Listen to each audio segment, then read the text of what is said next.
So Bridgestone provide a lot of tyres for different manufacturers. What does homologation mean? This homologation means that the tyre has been developed following the guidelines of the OEMs, following their requirements, and that the tyre has been tested and validated jointly between Bridgestone and the OEM.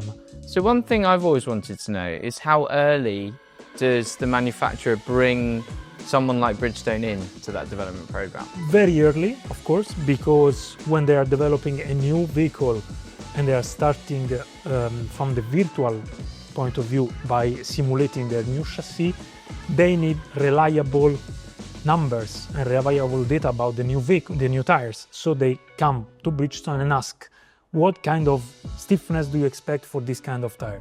So it starts very early, then it becomes from a virtual to a real prototype, because they also need to test their vehicles, and so it's better if they test with the final kind of tires that they will get.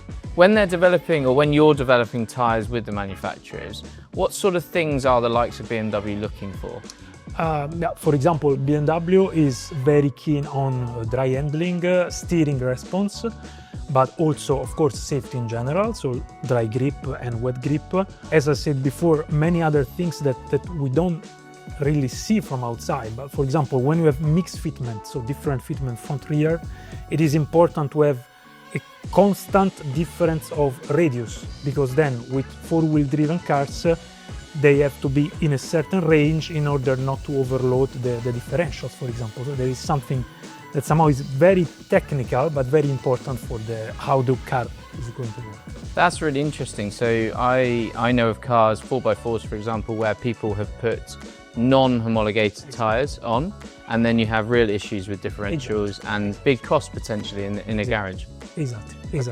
What should a consumer look for when they are replacing their tyres on, say, a premium saloon car? I mean, surely if they want to have the same OE fitment, there are in some cases sidewall markings for this. Like here we have an example of a star marking for a BMW. We have MO for Mercedes, N0 for Porsche, and many others. This obviously gives them the assurance that they will get exactly the same tire with exactly the same performances as they experienced with their new vehicle.